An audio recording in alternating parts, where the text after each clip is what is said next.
Hello, my name is Shoaib Ali, and this is my week 15 milestone video post for my economics class. The two articles I used, the first one was about strengthening unemployment and SNAP benefits to fortify the economy, and the second one was about the Fed slowing down plans to increase interest rates um, this year. To start with the first one, usually fiscal policy is used to stimulate the economy and promote growth. So if you had a fiscal policy where unemployment was strengthened and fortified, it would probably encourage people to spend their money more if they have those benefits, just because they know that their own benefits are fortified. So if this is the money supply and these are the interest rates, if you start out with this demand of money, so that's money demand 1, and if you fortified the benefits, that would shift the money demand to the right, increasing it. That would make money demand 2,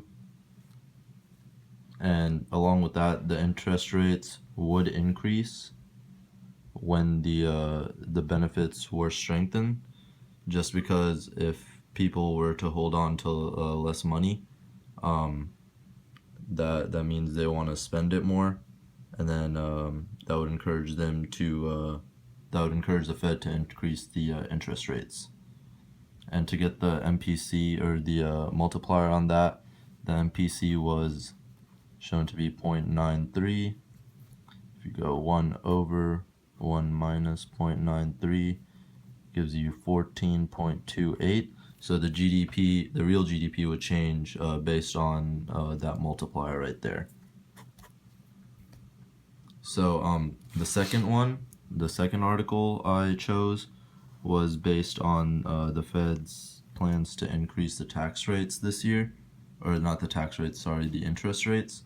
So what would happen would be if the interest rates were right here, and this was the money supply, then through that you would see that if this was the demand right here, and you put the original money supply right here as money supply 1, if the money supply were to increase, it would change over here to money supply 2, and if that were to happen, interest rates, so if the money supply increased, the interest rates would decrease, and same vice versa. So if money supply increases, interest rates decrease, and if money supply decreases, interest rates increase. So and then from that, the real GDP would increase due to more circulation of money through the higher interest rates and the higher money supply. So through that, it would just go ahead and give more money into circulation in the economy, and the GDP would increase based on that.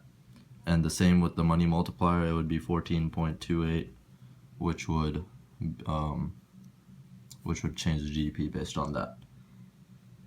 So another thing that was discussed was the crowding out effect. So the crowding out effect is where the interest rate increase leads to a reduction in spending in the private sector. So once that happens, people want to spend less in the private sector, which usually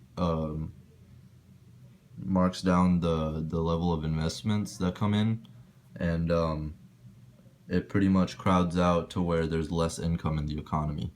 So it would be to where this is a crowding out effect, and if this is the first demand, that's the original demand, and this is your funds along with your interest rates.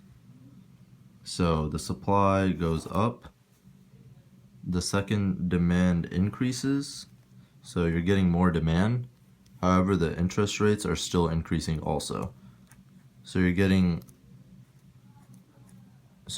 more people who want to